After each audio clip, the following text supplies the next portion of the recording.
Here we are, the wise guys of content, Joseph Franklin McElroy and Keith Reynolds. We've been pushing content for a long time, haven't we, Joseph? We've been pushing content for a long time, but now we know how to do it on scale and with wisdom for large companies and small. So Keith, I suggested to start with you're real. I think one of the things that you're a real expert is the sales letter. And, how do you go about making an excellent sales letter? Early in my career, I learned a model of opportunity, response, value, and next step. And so to organize your thoughts, what is the opportunity or the problem that your customer faces? And if you can capture that, then you have an on-ramp to start a conversation with a customer. So the opportunity might be to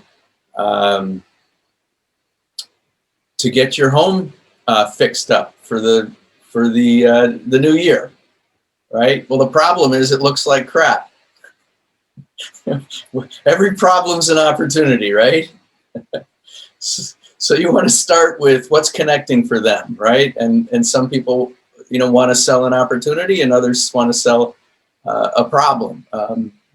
Steve Jobs was wonderful at this, right? What if you had a phone that could play your music, right? And if you can get your audience to align with that opportunity or that problem, then what you've done is a response. Steve Jobs introduced the iPhone, right? So opportunity response.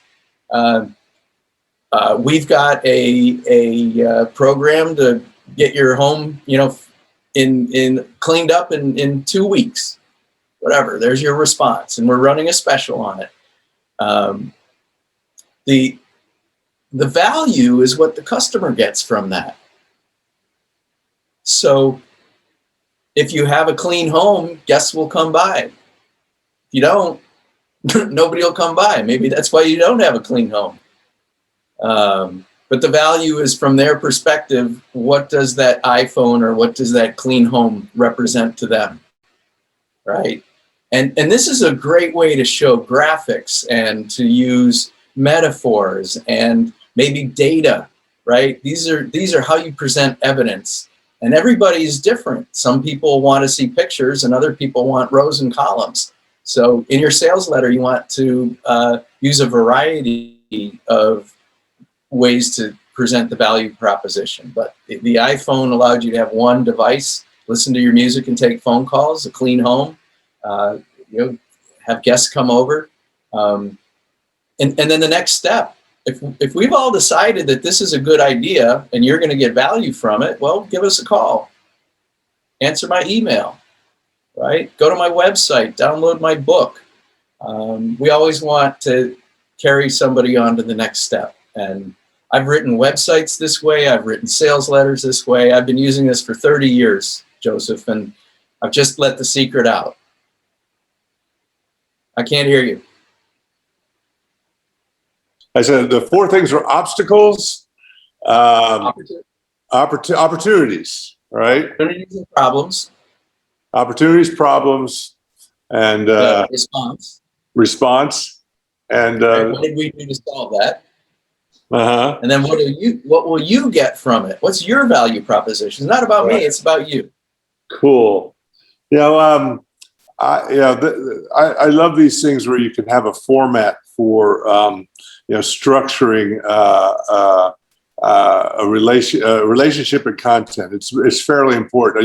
Did you ever meet my friend Dave Popple? He actually briefly was on my Wise Content Creates Wealth podcast, and he had a process for actually getting people to make a decision. He's a behavioral psychologist, right?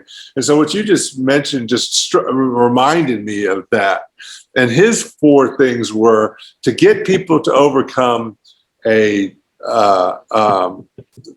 his 5 things to get people to make a decision is you got to overcome rejection, indifference, skepticism, procrastination, and then get their attention, right? So basically, almost immediately when you start pitching to somebody, they're rejecting you, right? And so you have to get them to like you, right?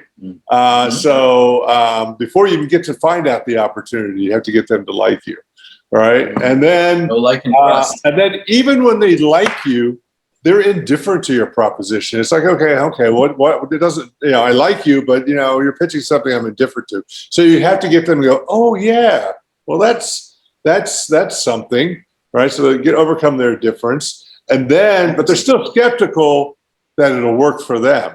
So then you have to overcome their skepticism that it'll work for them. Then once they decide, okay, well this will work for me, let's talk about it.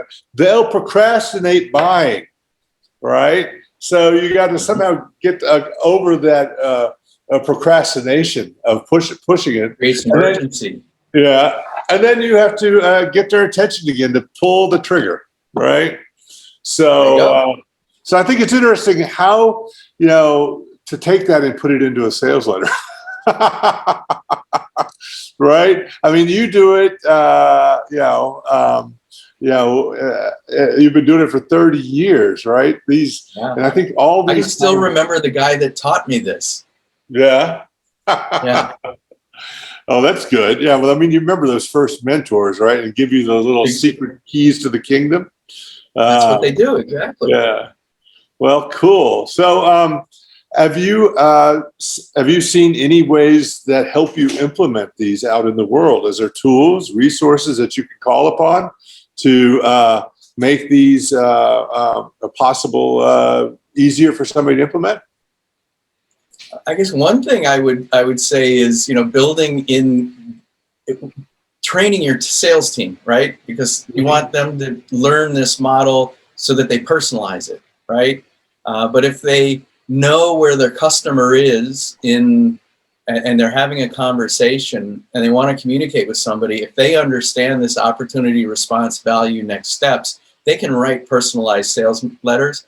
And as far as a tool goes, you can load up templates in a CRM for them to draw upon, so they can reach into a library and they can share their content together.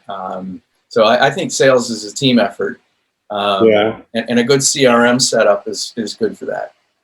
And do you think things like Crystal Knows, that would tell you, well, this person likes to be spoken to in a certain way? I mean, it's not particularly 100% accurate, but I have found sometimes it's an ability to analyze a person based upon their profile, to give you an ideas of how to structure the language. How do you pitch an opportunity, right?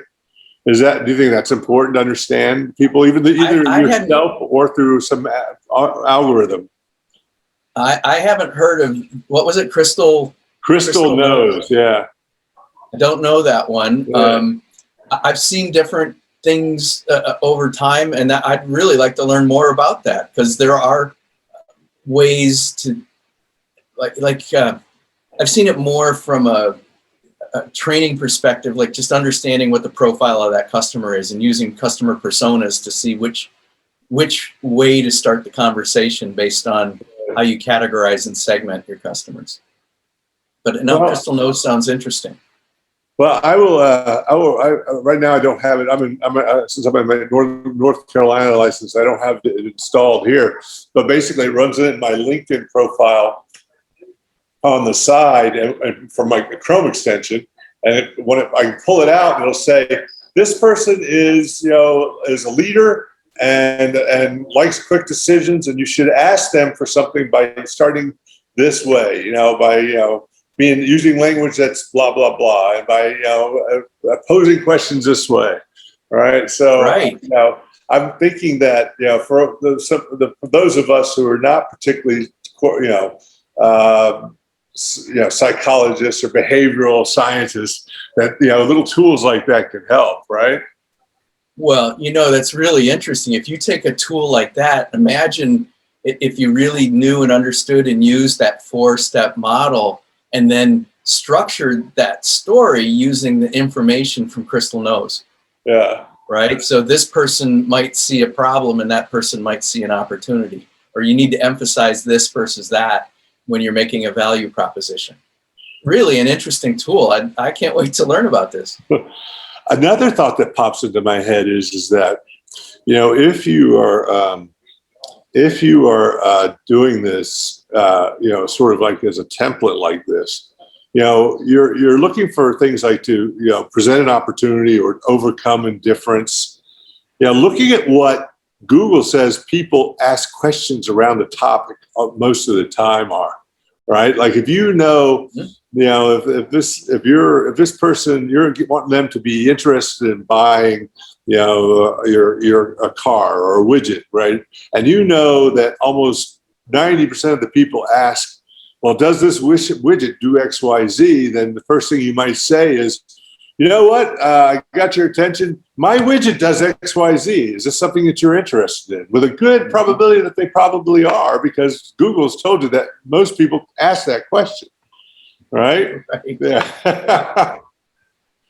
So, what tool do you use to discover that kind of information? Well, one thing is, you could go into Google and type in a search, and it'll bring up a lot of questions people ask. That's one way, right? Mm-hmm. Then there's tools like BrightEdge or Ahrefs, or these analytics SEO. SEMrush is the one that I've been using. SEMrush. They usually will have a way to analyze which questions are being asked about the subject.